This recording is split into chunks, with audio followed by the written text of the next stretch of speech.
আজ আবার এক অদ্ভুত যাত্রা দুই বোরিং ব্যাংকারের।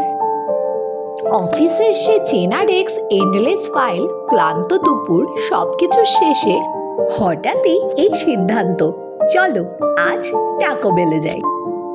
সাউথ সিটি মলের ভিড়ের ভেতর দুজন মানুষ ব্যাংকের কাজের চাপ ঝেড়ে ফেলে একটু নিজের মতো করে সময় কাটাতে চাইলো। পুরনো দর্শকেরা মনে করতে পারবেন এই জায়গাটা দেবজিৎ এর আগেও এসেছিল নেহার সঙ্গে। সেটা অনেক আগের ব্লগে আছে, যদি কেউ না দেখে থাকেন চ্যানেলে ঘুরে দেখলেই মিলবে সেই স্মৃতি। কিন্তু আজকের গল্পটা আলাদা। আজ দেবজিতের সঙ্গে এসেছে আরেক বোরিং ব্যাংকার ফ্রেন্ড। দুজনেই ট্রাভেল করতে ভীষণ ভালোবাসে। টাকো বেলের টেবিলে বসে খাবার আসার অপেক্ষায় যে কথাটা সবচেয়ে বেশি চলল সেটা ট্রাভেল প্ল্যান ও দেবজিতের রিসেন্ট ফরেন সোলো ট্রিপের গল্প। সেই গল্প শুনেই বোরিং ব্যাংকারের ফ্রেন্ড উৎসাহিত হয়ে বেরিয়ে পড়েছিল সোলো ট্রিপে হিমাচলের পথে।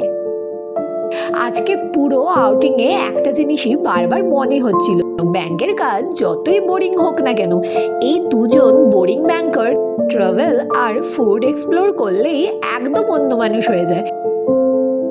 আর শুধু তাই নয়, টিস্যু পেপারে চোখে পড়লো সেই মজার লাইন, মেস উইথ মি। যেন টাকো বেল বলছে ব্যাংকার হলেও লাইফটা একটু মেসি করো, ফান করো।